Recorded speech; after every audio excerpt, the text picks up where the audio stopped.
Okay, good evening, ladies and gentlemen, and welcome to this Monday evening live session where we go deeper into the concepts of Lean Six Sigma. First, start with our ritual, which is welcoming the new members of the community. Okay, so everybody who are the new members, attending the session first time, just type me in the chat box. First we'll welcome you all and then we'll start the session. Okay, just type me in the chat box. Meanwhile, everybody just type welcome, and the moment they type me, then we will just hit the button welcome as well. Okay, yes, Shantanuji has said me. All the new members who are attending the session first time, just type me in the chat box. Okay. There is only one person attending. Team can, yes, Navnath is also there. Bunty Lalji is also there. Who else? Type in the chat box quickly the people who who joined in yesterday. Mr. Ujwal is also there. Very good. Super. Chalo. So welcome all the members in the community. And yes, Ajinath ji also is there, new member. Super. All the new members, welcome to this community. So every Saturday, every Monday we connect and we take one topic and go deeper into the concepts. We do a lot of Minitab exercises, we discuss, we open the forum for the question and answer. Okay, so that is all we do in the live section. Generally the objective is to take the understanding of Lean Six Sigma deeper in the practical sense. Okay, that is the main objective of this. Okay, Neeraj ji also is a new member today. Superb. So all the new members, welcome in this amazing community of the people, and please do it on Monday and Tuesday. Bunty ji, actually what happens, we have the other consulting assignments also, travel also is there. So that's where, see, I'll tell you how we started. Okay. Earlier there was no live session. Okay, we just used to give the recorded course. That's it. Okay. Later on we started on Saturday. Okay, so that because Saturday people have the general timing, so availability. So we started on Saturday. And Saturdays what we used to do, we used to just have a question and answer. So I used to come online and people used to ask the question, any doubts, any challenge, right? Okay, and I used to answer those challenge and doubts. Okay, that was the first thing. Then we started, let's utilize this time better and take one topic at a time and go deeper into the concept just to explain the concept in a better way. So we started that, and then question answers will be next. Okay, like that we started. Then a lot of people suggested, can we have 2 days in a week? Okay, so then we ultimately decided after a lot of deliberation, Saturdays and Monday. But of course, a lot of things can be done. But because of the time limitations, travel, etc., it is not possible all the time. But good. See, if you are not able to join on Saturdays, then you can check the recording as well. Okay, which will be available in Masterclass Archive. So let's begin our journey today. I will touch upon basic stats today, which is the foundation of this entire journey. Okay, so for some of you, the senior members who have just recently attended the hackathon, basically that will be a little bit of a repetition. Okay, initial 15-20 minutes, but for the new members this will be an exciting learning time. Okay, now in this DMAC framework, define, measure, analyze, improve and control framework, what is happening here is yes, so what is happening, we are actually converting a real process challenge or a real life challenge. Now when I say real life challenge, I mean to say, you have a customer complaint, you have a quality defect, your safety performance is poor, your downtime is very high, your average call handling time of a BPO is very high. So all these are called real challenges of the processes. Okay, now these challenges we convert, you can just write down, into statistical challenges. So real life challenge we convert into statistical challenge. For example, let's say there are customer complaints of a particular product. Okay, now that's a real challenge that business is facing. Okay, now what we will do, we will collect the data about it. How much how many number of customer complaints are there, how many recalls, product recalls we have done, how, what is the cost associated. So what we do, we convert that real challenge into a statistical challenge. We put some numbers into it. Okay, so what we do is we convert the real challenge into a statistical challenge. Okay, and in this, after we convert this into statistical challenge, we use statistical tools to solve that statistical challenge, and then we have a statistical solution.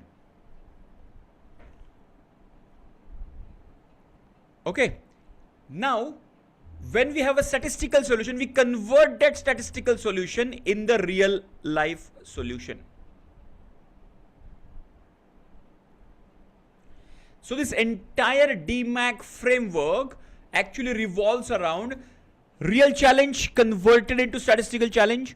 Then by using statistical tools, Minitab, etc., we solve that problem.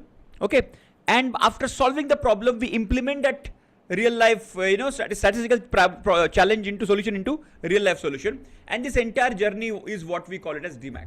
But now you realize we have a very important role here of statistics.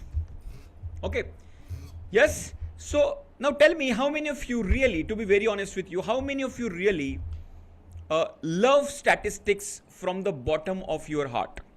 Just type me in the chat box. You love statistics from the bottom. You love numbers. You love mathematics. You love probability, distributions. Okay, very good. I see you guys who are typing me. You are in the minority. I can absolutely see that, because there are almost 30 people, 30 people in the room, and hardly 4-5 people. So generally it is what 20% people are saying. Remaining 80% are not pro statisticians or pro statistics. See, the reason being, we were not taught statistics what it should have been. Okay, see, generally what happens is the subject, you remember your most favorite teacher, whatever subject that teacher was teaching you at your school time, that subject is your favorite subject because it was taught in a very nice way, which you loved, which you understood. But most of the time, unfortunately, statistics was not, and I was one of them. I used to literally hate this, but now it has become the bread and butter. It has become the source of the profession now.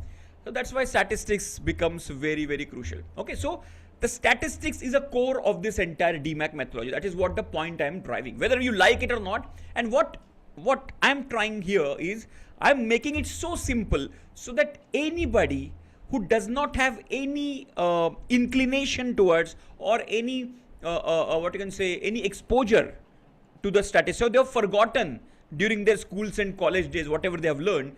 So for them also it should become very easy. Okay, now let me just quickly share my screen with you, and let's talk about some of the basic fundamental statistics right now. Okay, I will take 15 minutes of this, then we'll cover the sigma part of it. What is sigma basically? And then what is process capability? Okay, this is also very, very important.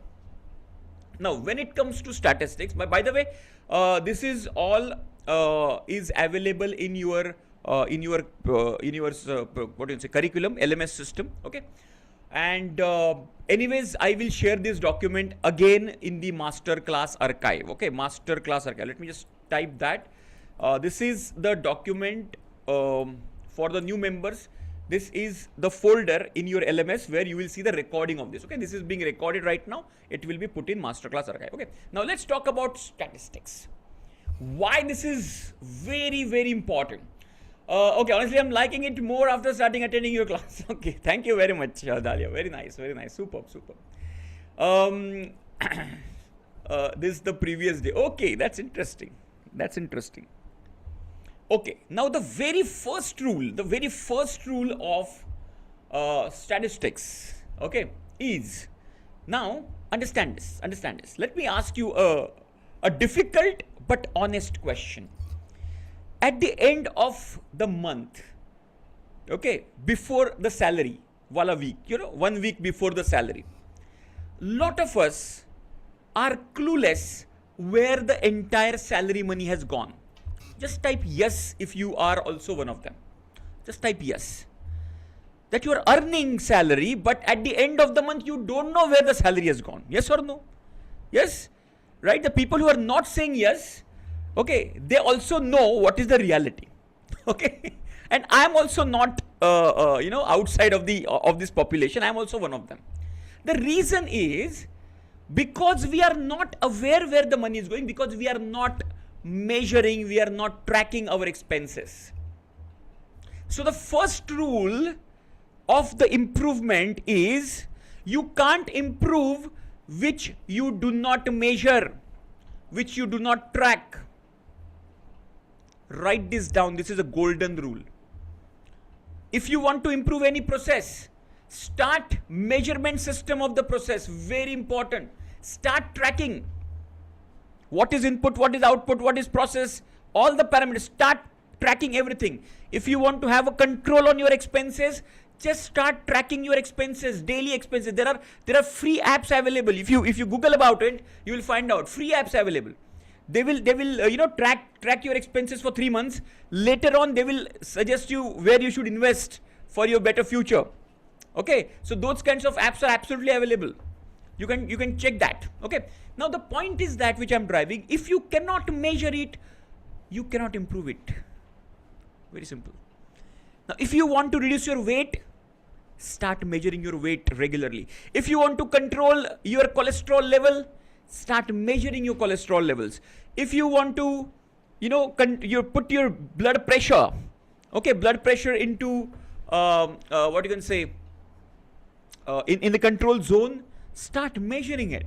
More you measure, more you understand what is happening. Right? Okay, the names I will give you the names. Okay, Harshit ji.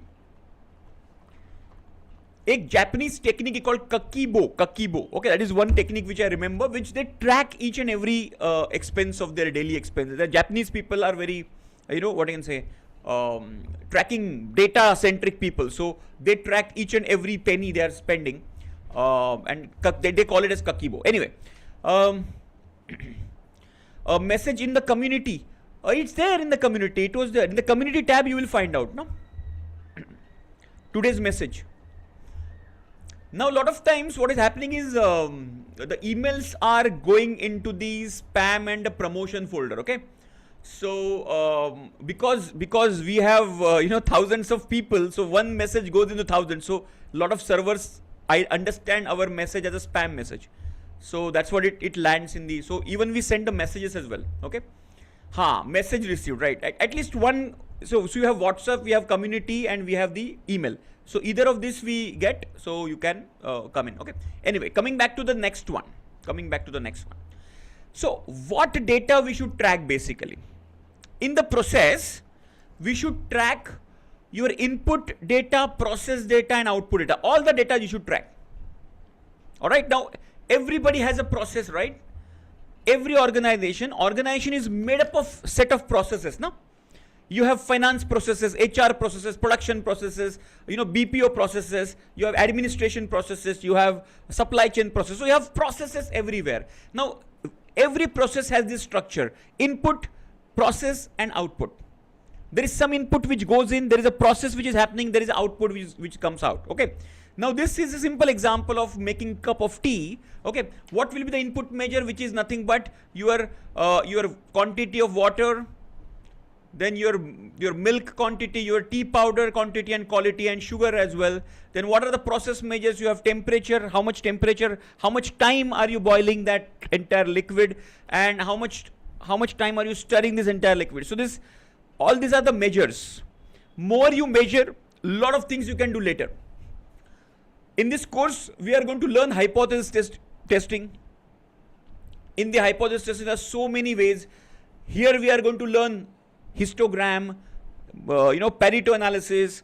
Then we have the time series plots, box plots. Okay, so there's so many graphical analysis, so many statistical and regression, correlation, design of experimentation. So much you are going to learn in this green belt and black belt. But everything requires data. If you don't have data, start collect data right from today. Okay. Then again, this is output, right? Taste of the tea, turnaround time, or the customer satisfaction rating. All these are the output measures which can be measured over here. Right? So quickly just type in the chat box, in your process, give me one input measure. Now it should be measurable. Huh? You should be able to collect the data about it. Give me one example of input measure, one example of process measure, one example of output measure. Type in the chat box. Everybody. Let's quickly do it practical so that you can understand, you can connect with your own process. Okay, everybody, you can just contribute, type in the chat box, in your own process, give me one process measure, one input, one process, and one output measure. Okay, you can type it like this. Then P, and then O. Like that you can mention, and just one example in front of input, process, and output. Okay, dimension variation. So dimensions, like of the round bar, like length and the diameter, etc. Right? So write down one input measure, write down one process measure, write down one output measure of your process. Input weight of the green tire, very good. Temperature of the curing press is process measure, and cured tire. In the cured tire, what are you measuring, Jitendra ji? See, in the input you are measuring weight, in the output you are measuring temperature, in the process you are measuring temperature, in the output of the exactly. So weight is the measure. So it has to be a measure. Okay. Yeah, cured tire is the output which you get, but what you measure out of it, which is the weight. Very good. Super. So input is, now in this, what are you measuring? That is what I want. I don't want your input process. I want your input measure. What are you going to collect the data? If somebody asks you where is the data, which data will you provide? Okay. Time for registration process, very nice. That's the input measure. Everybody think about it. Think about it. What can I measure in my process? What can I measure? Training timeline, training practices, throughput, efficiency, very good. Now in training practices, what will you measure? Timeline I can understand. But in training practices, what will you measure? Throughput efficiency, absolutely yes. Temperature process is working. Working में क्या measure करोगे आप? Working is not clear. Wear of tool. Okay, so wear tear of tool. What is the measure of that? Of the wear and tear. That is what you have to basically. Is it the length are you measuring of the tool? As the tool is getting wear and tear, maybe its length will go down. Is it what you are going to measure? 1 micron of aluminium is, micron of aluminium is input. Tensile strength is the process, and forming crack, no foreign particles. Very good. So you can count the number of cracks. That is the measure, right? Very good. Very good. Superb. Quantity of raw material, time of WI. Very good. Very good. Superb. Superb. So I hope you guys are clear, right? Aadhaar card verification. Now, so Dr. Lavina, in the Aadhaar card verification, what will you measure? You can measure how many Aadhaar cards we are verifying within 1 hour, or how much time per verification it is taking. Those are the measures. Okay. Right. So those are the measures. It should be measurable. Very good. Training practices, number of days. Yes. Very good. Number of days. Theory versus practical. That is something which you can measure. That's amazing. Super. I hope you guys have understood what needs to be measured. Errors in the processing, types of errors, is the process and reduce the errors. Okay. So basically you are counting the number of errors which are coming over there. Okay. Incoming ticket, issue identification, time of resolution. Time is 1. Incoming ticket is, so how many number of tickets? So that is a measure. Okay. Issue identification, so how many issues are you finding per day, per week, per month, etc. That is the measure. And output is time of resolution. Very good, very good. Yeah, Anusha, you have a question, or you just want to say something? I saw your hand raised. All right. Okay, I think you got it, right? Fantastic. Chalo, आगे बढ़ते हैं, because Now, once you start collecting the data, you will come across two types of data. Very important. One is called continuous data, other is called discrete data. What is continuous data? The data which can be measured. This is very interesting. A data which can be measured and measured on a continuous scale. For example, length, height, weight. So I can measure the length, right? 12.1, 12.2, 12.3, 12.5, 12.9, 11, 13, 13.1, 13.2. So I can measure on a continuous scale. Temperature also. Okay, 10.1, 10.2, 10.3, 11, 11.1, 11. So I can measure on a continuous scale. Height, weight, length, width, speed, etc., diameter. All these are the continuous data which can be measured and we can express in decimals. Generally, we can express this in the decimal. On the other side, the discrete data is a count data which cannot be measured, it can be counted. I'll give you an example of this. Okay. For example, we see even if we subconsciously also we follow this principle. Okay. When we have to weigh somebody, okay, take the weight of a person, let's say, we ask that person that go and measure your weight. Understand this? Go and measure your height. We'll never say go and count your height. We'll never say go and count your weight. Are you understanding? So when we say measure, we are actually referring to the continuous data. And let's say whenever we say go and count how many number of people in the room, that is called a count data which falls on the discrete category. How many pass and how many fail? Yes, how many number of cars in the parking lot? It's a count data. Are you understanding?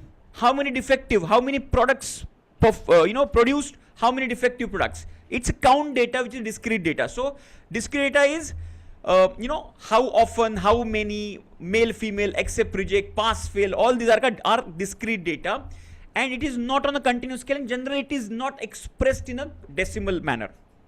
Okay, generally whole numbers are there.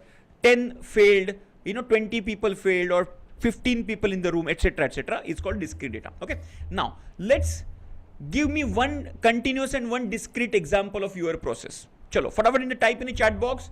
Give me one continuous example, one discrete in your own process. Temperature, weight, very good. Time to resolve, very nice. Internet speed, very nice. It's your continuous data. Length of stay, okay, very good. Very nice, length of stay. Category of assumption data. So you write give me one example in your process, one example in continuous, one example in discrete.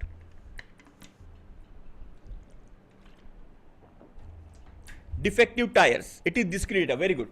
Weight is a continuous data, and number of machines, very nice. It's a discrete data, absolutely right. So output numbers is a discrete data, and length of the output is continuous, absolutely right, perfect. Number of defects is a discrete data, and number of tickets, discrete data, number of users, again discrete data, very good, super. Sugar level, continuous data, very nice. Number of people, again in the discrete data. Different types of errors, it's a different types is discrete data, okay. Then number of sales calls, So how many number of sales calls you are making? See, understand this. Shantanu ji, number of sales call. Let's say you are making 100 sales call every day. That is again a discrete and not continuous data. Now, if you are measuring the time of the call, average call time, average handling time of the call, that is a continuous data. That can be, 5.2 minutes, 5.3 minutes, or 5 minutes 20 seconds. That's a continuous data. Okay. Very good. Friction, yes. Discrete, diabetic or non-diabetic. Yeah, diabetic or non-diabetic. Very good. This is a discrete data. Pass, fail, male, female, go, no go, diabetic, non-diabetic. It's a discrete data. Very good. Superb. Understood. Very good. Nice. So superb. So we have got. So now understand this. Whenever we have continuous and discrete data with us, okay, try to collect. Okay, I'll give you example of this. Let's say I have a weight data of of something. Let's say I'm making batteries, okay, and every battery has to be 500 grams and below, okay. That should be the highest battery weight. So weight, we all know that it's a continuous data. So I am a quality person. My job is to check the weight of the battery. If it goes beyond 500, I have to reject the battery, because I cannot put it in the in that machine or in that automobile. Okay. So let's say first battery's weight is let's say 500. Okay. So here I am saying accept or reject, or I'll say reject, or let's say accept or reject. Now this is the discrete data. So I'm accepting it because it is exactly 500, right? The second battery is 499.9. I still accept it. Another battery is 501.1, which is I reject it, etc. Now, on the left hand side, I have got a weight data which is continuous. On the right hand side, I've got discrete data which is, pass and fail, or accept or reject. Now, understand this. Whenever you have the choice, okay, always try to collect continuous data as well. Make a note of this. If you have a choice between continuous and discrete, always choose continuous data, because continuous data gives us more information. You can do a lot of analysis with the help of continuous data. See what happens with the discrete data. You have either or, pass, fail. Only two data points we are getting. Either pass, either fail. That's it. It's a binary, correct? But in the continuous data, there are a lot of data points. I can find out the trend of the data, the patterns of the data. I can do histogram. I can do Pareto, and there are a lot of things I can do when I have got the continuous data with me. Are you understanding this? So whenever you have the choice, try to collect continuous data also along with the discrete data. Are you clear with this? Just give me yes in the chat box. You will never know where it will be useful, but try to collect continuous data as well. That will be beneficial for you in the analysis part of it. Okay. Very good. Superb. Now, so let's talk about what is statistics. I have defined statistics in a very simplistic manner. Statistics is a science which converts data into information. Now, our brain is not wired to understand the numbers. If I give you tons and tons of Excel data, your brain will not be able to comprehend that. But if I put that in a graphical format, you will be able to easily understand. If I make a pie chart out of it or a trend out of it, you will understand it. Okay, so what statistics does, it converts that into some important information which we can actually use it for our decision making. So that's what statistics does. Data converting into information is called statistics. Very simple. Okay. Now there are two types of statistics. One is descriptive and other is inferential. Very important. Okay, descriptive and inferential. Okay, for the green belt people, we have just covered this last week itself. But this will be a good revision, because more you hear again and again and again, it gets cemented in your brain. Okay. Now, what is descriptive? Descriptive is about the sample,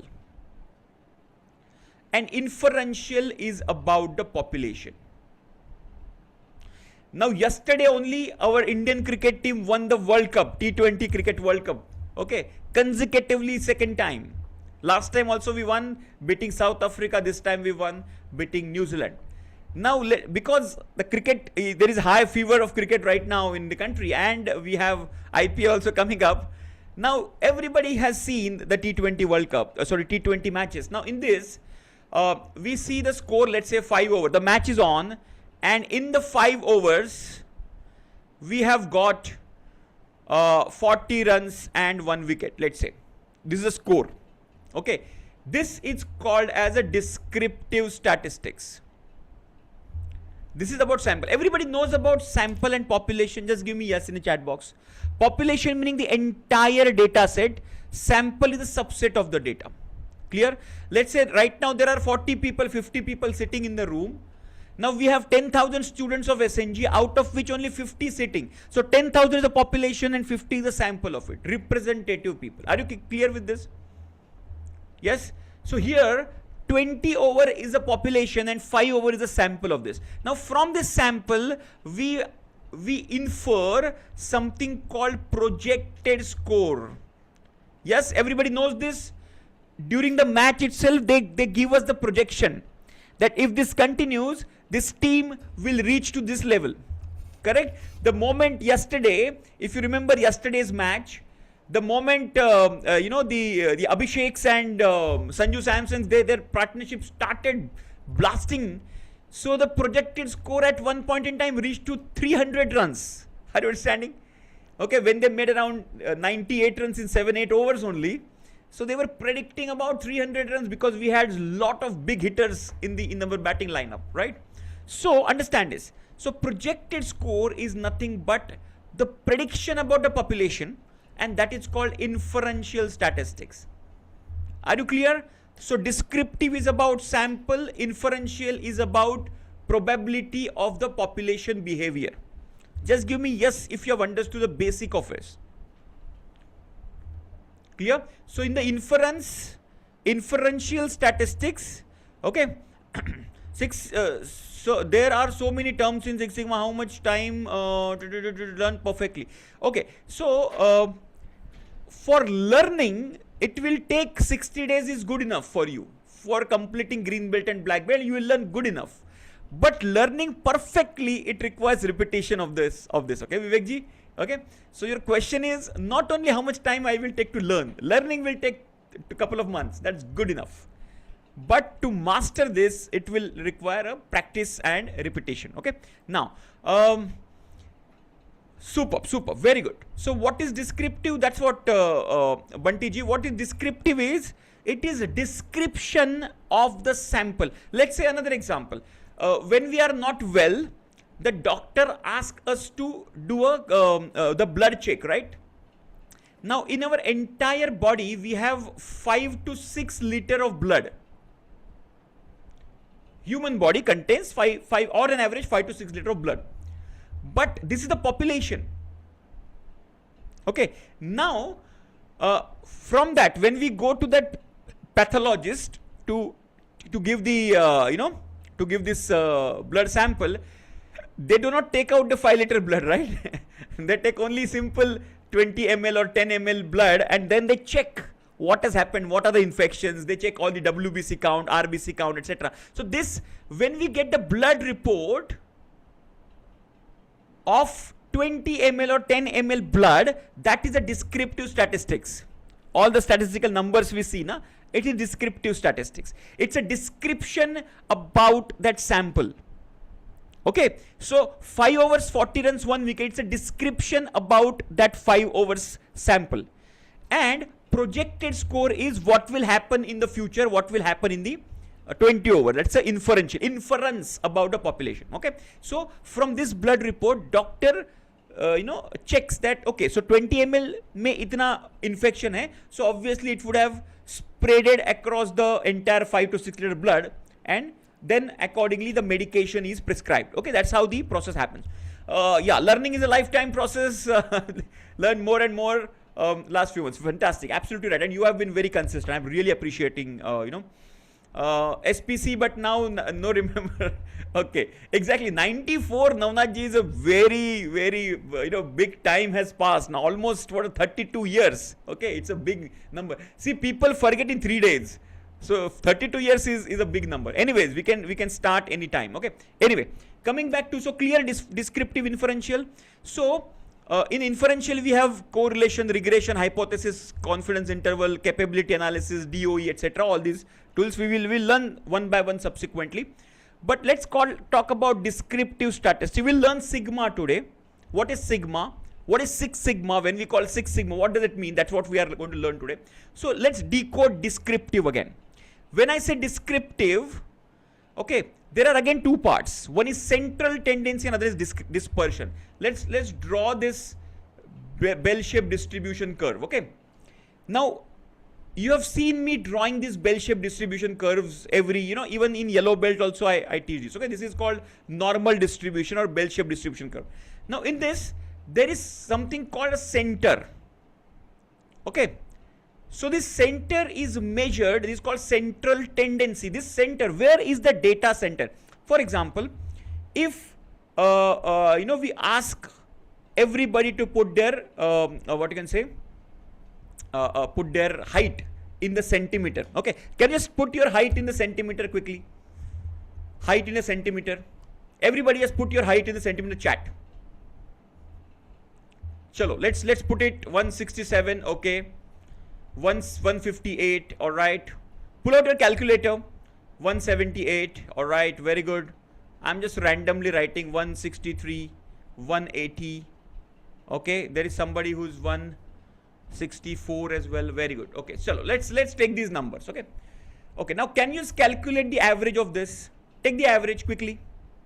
164, 167, 158, 178, 163, 180. Tell me the average.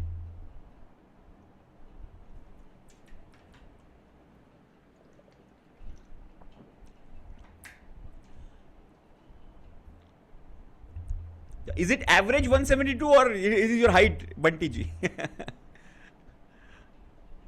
Is it average 172? Yeah, guys, you're typing your average or your height. Let me just type average this. Just put average this. Okay, 168.3. Okay, average 168.3. Okay, very good. Chalo, so 168.3 is called the average. It's called mean. Okay, so this is called the mean of the data. Simple average, you add them up and divide by number of, say, 6 data points we have taken. So 6. So that means the average of this group, average height is 168.3 centimeter. Clear? Right? Similarly, there are other two measures we call mode and the median, which we are going to learn today. And so this will talk about the center of the data. Where is the center lying? So mean, mode, median basically shows us the center. Okay. Apart from the center, there is something called the data dispersion or the spread of the data. Okay, and the spread of the data is measured by range, variance and standard deviation. Range, variance and standard deviation. Okay, yes, 168.83. Fantastic. 83 or 33, whatever it is there. Right, so it's called the mean. Right, so one is a central tendency, other is called dispersion. So one is where is the center lying, and dispersion is where is how much is the data spread, and both are very important. As we go along, we will understand this. Okay, clear everybody? So descriptive statistic divided into central tendency and the dispersion. Central tendency, mean, mode, median. Dispersion, range, variance, standard deviation. We'll learn that today quickly and then understand what is sigma, what is 6 sigma, etc. Okay, now let's talk about quickly mean, which we have already done. Mean is simple average. Clear? This simple average which we all understand. Let's talk about the next one. It's called mode. What is mode here? Mode is something which is maximum occurring value. Now in this data, observe very closely and type in the chat box which value is maximum occurring right now. Frequently occurring. Maximum frequency. 75. Absolutely right. If you see here, 75.1, 75.2 and 75.3. There are 3 times 75 is happening, occurring. So that's why mode is 75 in this case. Okay, clear? The data which is coming frequent is called mode, and there is something called median. What is median? Median is nothing but if I arrange this data set in ascending or descending order, what comes in the center is called median. For example, if you see here, I have arranged this for the data set. Okay, this is the original data set. I arrange it in a ascending order, 12, 15, 8, 17, etc. And I found that 19 is the center and 19 becomes my median. Clear? Mean, mode, median. Are you clear with this? Just give me quick yes in the chat box. Everybody clear about it? Very good. Now the question comes, why we have to measure this mean, mode, median separately? Okay, so generally mean is maximum used in the statistics. Mean is very commonly used, but there is a specific requirement of mode and median as well. Okay, now let me give you a simple example just to understand what is the use of median and mode both. Okay, now in the real or in the normal distribution data, actually normal distribution data, your mean, mode and median are very close to each other and they lie in the center. Mean, mode and median, they are basically in the center. But what is normal distribution? It is called symmetrical distribution. Okay, if I cut it in the center, it will be those two exactly equal halves, I can cut it. Okay, but apart from that, there are skewed distributions as well. What do you mean by skewed distribution? Skewed distribution meaning some of the data is outlier data. Okay, so that the data, if I see here, it will look like this, something like this. Okay, it is called skewed distribution. In this, the mean, mode and median are separate, they are different from each other. Let me give you one example just to explain you why it is important for us to understand.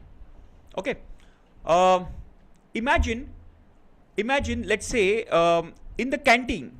Okay, I go to a canteen and there are 5 people sitting for having the lunch together, and I just want to explain them a concept of mean and median. All right, so I ask their salary. All right, the CTC. So they gave me the CTC. Everybody just pull out your calculator. This is a very important So first person says my salary is 6 lakhs sir, per annum. Second person says my salary is 8 lakhs. Another person says okay, my salary is 9 lakhs. Then 10 lakhs and 12 lakhs. Okay, so this is how their experience and their departments are different. Okay, now can you just calculate the mean of this, everybody, and then the median of this, and tell me in the chat box. Calculate the mean. So 6 plus 8 plus 9 plus 10 plus 12 divided by 5, what is the mean? And then what is the median? I think median is very clear, which is 9. Okay, so because it is a center, right? If I arrange the data in this, so median is center. What is the mean? 35.4. No, it cannot be 35.4. It has to be, mean is 9. Mean is 9, that is for sure. What is the, median is 9. What is the mean? Just add them up and divide by 5. No, it cannot be 22. No, it should be between somewhere below 10. 10, 11 के आसपास होगा. 10. 9 or 9 के आसपास होना चाहिए. 8.8 could be the right one. ये भी 9 है क्या? How can you guys can give me multiple numbers of this simple equation? Okay, let me pull out my calci.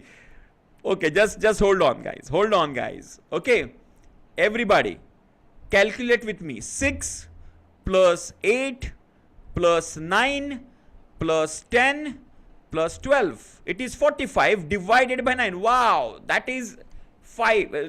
Divided by 5, which is 9. Absolutely. So your mean is also 9 and median is also 9. Yes? Correct? Everybody with me? Simple. Total 45 divided by 5 is equal to 9. Everybody understood this? Simple hai? Yeah, I was worried why you guys gave me the number like 8.8, 22.5, 7. ये क्या था? What was this? Simple average करने का था. Okay, simple है, add कर दो, divide by 5. हाँ, okay, very good. Mode. अच्छा, इसमें mode क्या है? That's a good question. Jitendra जी ने अच्छा क्वेश्चन पूछा है. मोड क्या है इसमें? हाँ, what mode? अच्छा, ये आप भूल गए. what mode? Mode मतलब maximum frequently occurring value, that is called mode ना. इसके पहले वाला स्लाइड था. हाँ, exactly. So whenever you have the data like this, okay, where there is no repetition of any data, that is called a no mode distribution, and it is also called a uniform distribution. So it will not be like this, it will be like this. Okay, if I draw a uniform distribution, it will be like a rectangle. Okay, so all the data values are with the same frequency of 1 1 1 1 1. Okay, like that. So it is called uniform distribution, and uniform distribution is not normal distribution. Okay. Anyways, coming back to our original point. Now on this table, I collected the data. I collected mean and median. Now, while we were discussing this, the CEO came walking in the in the canteen and asked, how are you gentlemen? What is happening? Can I sit? Can I join? Of course, who will say no to the boss, right? Now the same equation here. So now the equation is, we have got the salaries on the table: 6 lakhs, 8 lakhs, 9 lakhs, 10 lakhs, 12 lakhs. Now CEO salary is, let's say, 100 lakhs. 1 crore ka salary hai. Okay. No, there is nothing called perfect mean and median. There is nothing called perfect mean and median. There is nothing called perfect height and perfect weight. Okay. So what is the height? What is the weight? That is what we want to calculate. Okay. What is perfect? Perfect should be hitting the target. It's a perfect one. That's the best way. Your center should be in line with the target. What is the customer is giving you? That is the perfect mean and perfect one. Okay. Now here,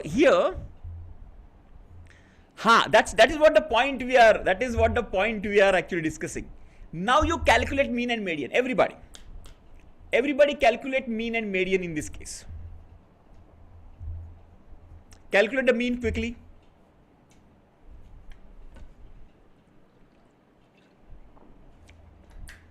Simple hai, abhi don't make it complicated. 24.16, is it the right mean? 24.16, yes. And what is the median? Median kya hai? 24.16, yes. So mean is clear. What is median? Now here there is no one center value. Understand this, all the new members. See, here we have only one center value because we have odd number of data points. Like we have 5 data points. So we have only one center value. But now the moment we got even data points, like we have 6 data points, we have 2 center values here, 9 and 10, right? So we have to take the average of this. Average of the central 2 values, it becomes 9.5. Clear? Now if you observe closely, now listen to me very carefully.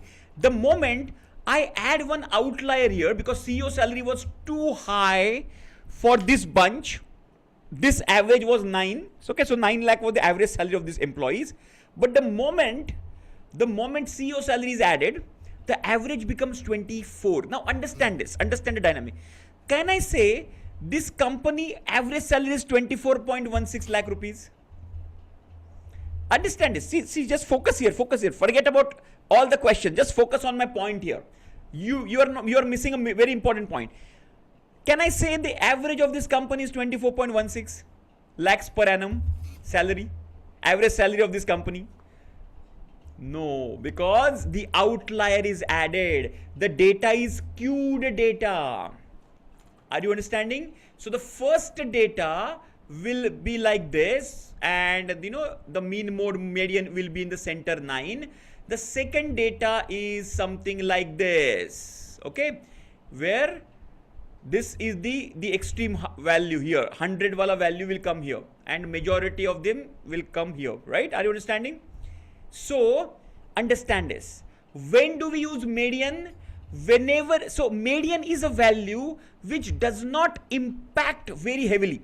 See, mean has got impacted. 9 se directly 24 jump kar gaya mean, but the median has impacted very less. Are you understanding? Even if the outlier is added, my median does not get hugely impacted, so it remains a little stable. So the statement is, whenever we have normal data, normal distribution, use mean as a central tendency. Whenever we have skewed distribution like this, use median as a central tendency. Are you clear? So normal distribution, use mean. Skewed distribution, skewed का spelling क्या है? SKEWED. You can use skewed or you can use non-normal. Clear everybody? Very good explain. Very nice. Good. Clear everybody? So whenever you have non-normal distribution, go for so you can use mean as well, but median remains a stable indicator, stable number. Okay. And mean, when you have normal distribution, go for mean. Mean is a very good number for this. Yeah, everybody with me, just give me yes in the chat box. Yeah, so you can write like this. Okay, everybody write like this. Normal distribution, use mean, and non-normal distribution, use median. Okay, for normal use mean, for non-normal use median. Okay, clear? Everybody with me, just give me yes in the chat box. So mean, mode, median, clear? Super, super. Are you guys enjoying this discussion? Learning something new? Very good, very good, very good. Superb, superb. Amazing. Thank you very much. Now let's talk about a dispersion. Let's talk about a dispersion, okay? The first dispersion is called range. Range is very simple. Highest minus lowest. So the tallest person in the room minus the shortest person in the room is called a range, okay?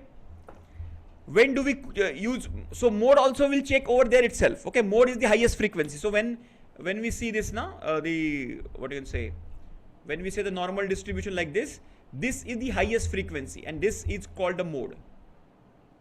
That's what I said. In the normal distribution, mean, mode and median are the same numbers, are very close and in the center. Okay? That's what it means. Now, range is clear, very simple. Range is highest minus lowest. Okay? The difference between these two is called a range. Now, let's talk about the variance and standard deviation. Now understand this. To calculate the variance and standard deviation, now everybody understands the frequency distribution or histogram, right?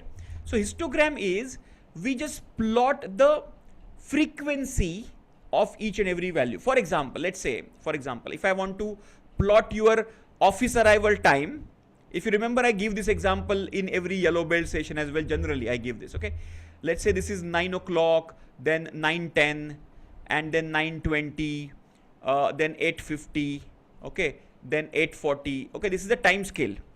Now, if I want to track your arrival time every month, okay? Every day, every month. So let's say day 1, you come at 8:50. So I'll make a mark like this. Second day, you come at 9 o'clock. So I'll make a mark like this. Third day, you again come at 9 o'clock. I'll make a mark. Then 9:10, then 9:20, then again 9 o'clock, then again 9 o'clock. So after some time, you will get a distribution like this. Clear? In which majority of the time it will be in the center and there will be some data which will be going away from the center. Everybody clear how I have plotted? This is the number of times. So every cross here is how many number of times you have basically arrived.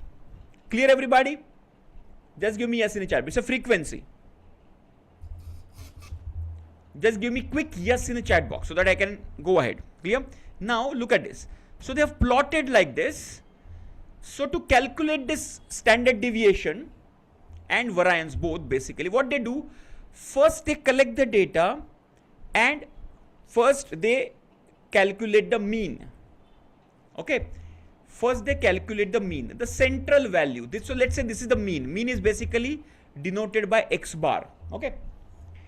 Now why they calculate the mean? Because that's a reference value. From the reference value, you remember this, okay? This is not complex. Just keep your mind open. It's absolutely simple. Okay. Now, you remember I drew this. And by the way, one good thing is that we are just understanding we are decoding the science behind it. We don't have to calculate it manually. We have software. Just feed the data. Data will, software like Minitab will give us everything. Now we have AI as well with us. Okay. But we should understand what is happening at the back. And that's what we are understanding here. Okay. Now, let's say when I drew this, right, I said this is the central tendency and this is the dispersion, right? So we are measuring the dispersion. Now what is dispersion? The distance, right? So if the distance should have some reference value. From what point I'm calculating distance? So that reference value is this mean. Is a center value.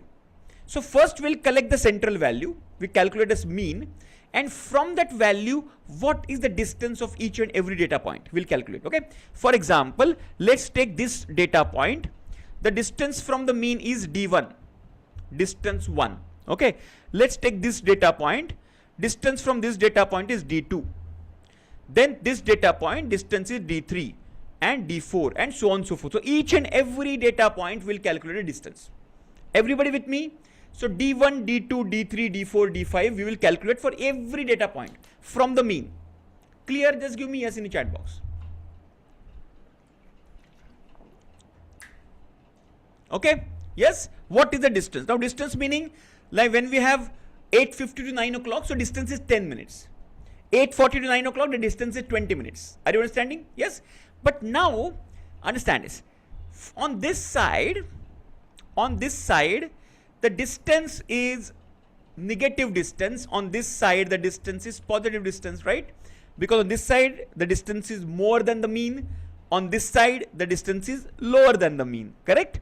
So on one side, negative values, and one side, there will be positive values.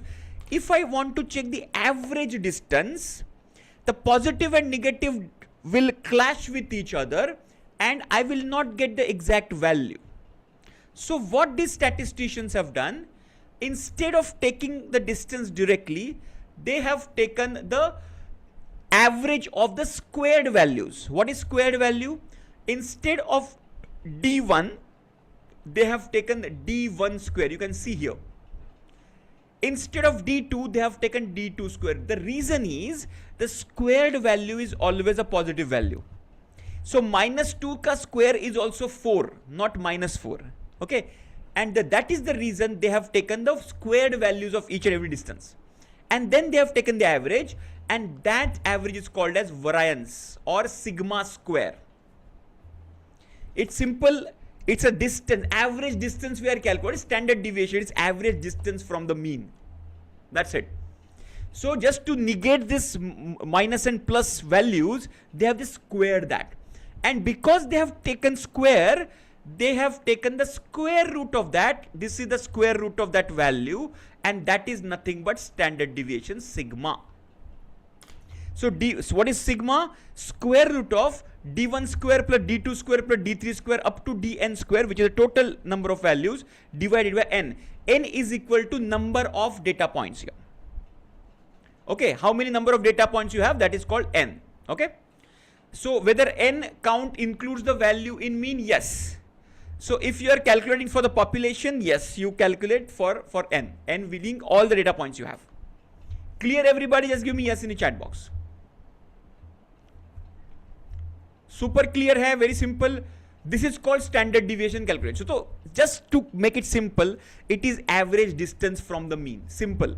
Just to make it super simple, average distance from the mean. Okay. Now I am repeating the process one more time. You collect the data. You first calculate the mean. The mean is the reference value, the center value, this one, center value. Okay. From the center value, you are basically calculating the distance of each and every value. Okay. Yes. You are calculating the distance of each and every value. So D1 square, D2 square, D1, D2, D3, etc. Okay. Yes. See, variance and standard deviation are same thing. Let's go through it once again. First you collect the data, calculate the mean, then you calculated distance from each and every value. Now imagine, what is the distance of this value from the mean? Is 0, because it is exactly on the mean. What is the distance of this? 0, this 0, this 0. Are you understanding? Imagine all the values will be in the center. The standard deviation will be 0. How many of you got it? If all the values will be in the center like this, standard deviation will be 0. There is no variation, exactly, which is practically not possible. You cannot come exactly at 9.00 every day. Not practically possible. Clear everybody? Yes? Now, understand this. So, you are taking the mean, then you are taking the distances. Because the minus and plus can clash with each other, you are taking the squares of this. Okay? You are taking the average of the squares of the distances, and that is called as variance. Okay?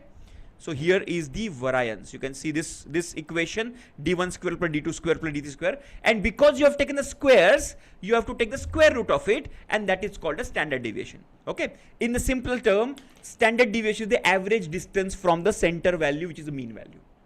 Average distance from each and every data point from the mean is called standard deviation. More the variation, more the spread, more will be the standard deviation.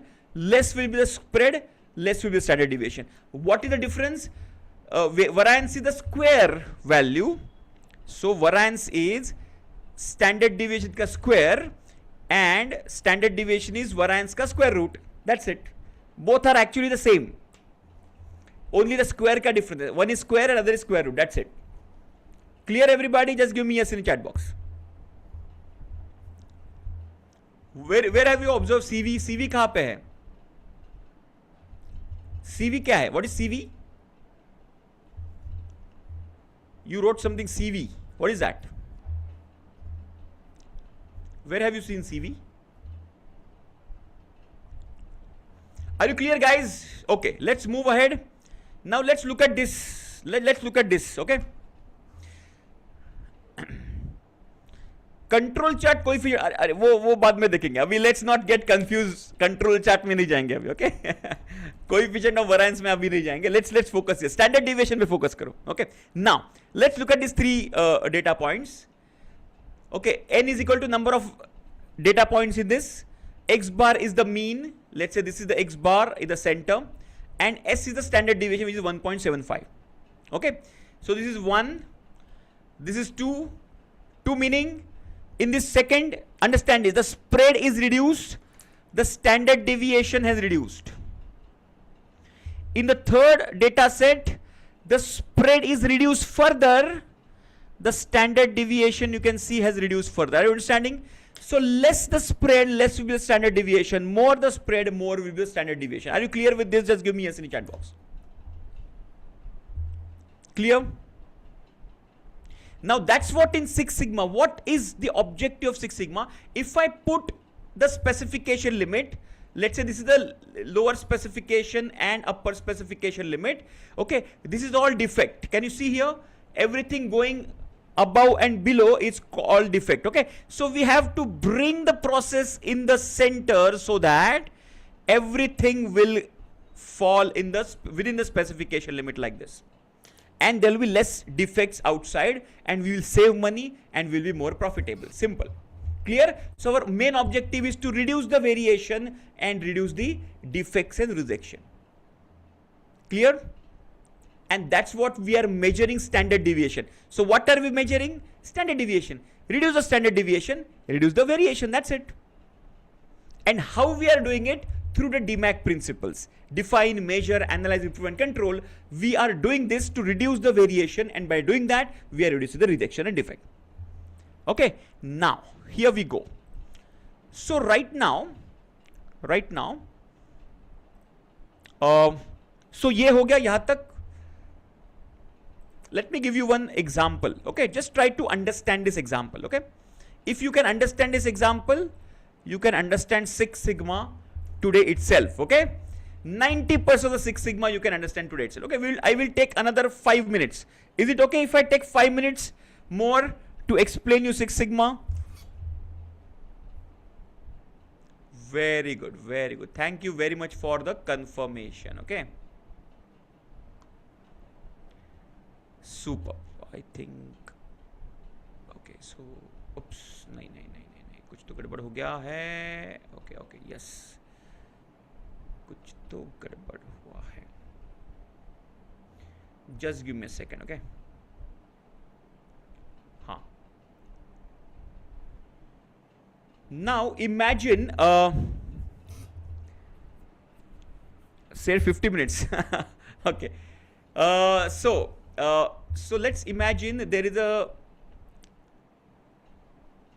you are taking a cup of tea, and customer says, I want the temperature to be 80 degrees centigrade. So but target cup of tea should be 80 degrees centigrade. This is my target. Okay, now, and customer also says I can accept it within 90 degree and 70 degree. Okay, just try to understand this. My target is 80, but I can accept my lower specification limit is 70 and my upper specification limit is 90 degree centigrade. So if I give the cup of tea, if it is lower than 70, it will be too cold for my customer and customer will be dissatisfied. If I give more than 90, it will be too hot for my customer and my customer will be unhappy once again. So I have to fit my process within this specification between 70 and 90. Have you understood this? Just give me yes in the chat box. Clear hai ye? Everybody's clear? Very good. Now understand this. Now this is focus here. Next 5 minutes, if you focus very clearly, you will understand it. Okay. Now if I start making the cup of tea, okay, every cup of tea I'm measuring the temperature and giving it to the customer. Actually ऐसा करना नहीं है. I'm just showing you, giving it for the sample, for the explanation. Okay. Now I'm measuring the temperature. Okay, 78, 80, 82, 83, okay, 90, 87, and I'm measuring all this. And the average I am getting is at 80 degree centigrade only. Are you understanding? And I have calculated the standard deviation sigma of this, whatever, you have the formula, right? D1 square plus D2 square plus D3 square. Imagine I calculate the standard deviation and the standard deviation is 5 degrees centigrade. By the way, whiteboard is not shown, is it? Are you observing my whiteboard? Everybody, can you see my whiteboard here? Okay. Kiran ji, एक बार आपका ये screen shift करो, screen. If you are on the mobile phone, just shift your screen. You will see the whiteboard. Okay. हाँ, एक बार shift करो, confirm करो मुझे. So imagine I calculated the standard deviation, which is coming to 5 degree. Now standard deviation has a unit of the data set. If data set is in degree centigrade, standard deviation also will be degree centigrade. If data set is in centimeter, standard deviation also will be in centimeter. Okay, got it? Okay, very good. Cool. Now let's calculate something called Z. Okay, everybody, this is a formula: USL minus X bar divided by standard deviation. Let's put that in the formula. Okay, let's put that in the formula. USL is 90, X bar is 80 degree centigrade, and my standard deviation is 5 degree centigrade. Can you calculate this? Imagine my process is like this. In this case, my process is like this. What is the Z value? 90 minus 80 is 10, divided by 5 is equal to 74. 90 minus 10, 80 is 10, divided by 5 is equal to 2. Clear? Haan. Very simple. 90 minus 80, 10, divided by 5 is equal to 2. So my Z value is 2. What is this Z value? Try to understand this. Okay. Here my standard deviation is how much? 5. Na? So if you see my mean, which is my 80 degree, here, the center. So between my 80 degree and my upper specification mean 90, okay, I can fit 2 times my standard deviation. Na? This is 5, which is 5 degree and another 5 degree, right? So I can fit 2 times 5 and 5 between my mean and my specification limit. I can fit 2 standard deviation. Can you see here? 5 and 5, 10. Okay, if I can fit 2 standard deviation, my Z value will be 2. Are you clear, everybody? Just give me yes in the chat box. Focus here. Between my USL 90 and my mean is the distance is 10. So in that 10, I can fit 5 and 5 2 times standard deviation. That's what my Z score is. When my Z score is 2, I will call it as 2 sigma process. Wow, this is interesting. My process in that case, if I can fit 2 standard deviation between my specification, upper specification, my mean, that is my 2 sigma process. Now, Now my management wants to improve the process because there are a lot of defects are happening. Okay, now what will happen? I will do the DMAC, I will use the DMAC tools and I reduce the variation. Okay, now answer my question. When I reduce the variation, my standard deviation will happen. What will happen to my standard deviation? It will reduce or it will increase. R for reduce, I for increase. Type in the chat box. It will reduce or it will increase. Reduce, right? Very simple. So by using DMAC, now my process is like this, very centered, and my standard deviation is reduced. Now imagine instead of 5 degree, my standard deviation has become, let's say, 2 degree.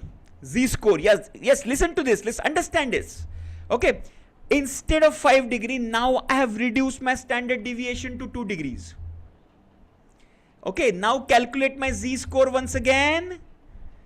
What is my Z-score? 90 degree minus 80 divided by 2. Now it is 5. Now when my Z-score is 5, that means I can fit 2. I can fit 5 times standard deviation, and that is called as a 5 sigma process. And when I can fit 6 standard deviation, that becomes my 6 sigma process. How many of you got it? Just give me yes in the chat box. किसकी दिमाग की बत्तियां जल गई? Wow, amazing, eureka, yes, I got it. The moment I can fit 6 times standard deviations, I can say my process is a 6 sigma process. Clear? And that's about it. That's what I said. Hold for 5 more minutes and you will understand 6 sigma today itself. Okay, so today what we have covered, we have understood the basics of the statistics. We have understood, the mean, mode, median, variance, standard deviation, everything. And then we have understood what is that 6. So see, when we say 6 sigma, understand this. This 6 is that Z number, that Z score, and that Z score is nothing but denoting the process capability. Okay, and this sigma is nothing but our standard deviation. So right now what we are doing, we want to reduce our sigma to increase our Z score. So our job is to reduce standard deviation and increase our Z score. That is what the DMAC is all about. Yes. 6 sigma is, see, in Motorola, they decided 6 sigma as a target. That's what they gave this entire initiative, 6 sigma name. But you can go to 7 sigma, 8 sigma, 9 sigma, 10 sigma, 12 sigma. There is no limit for that. But again, it is economically, over the very long time, it is very difficult to manage. Okay. Yes. How much we should be Z score is perfect.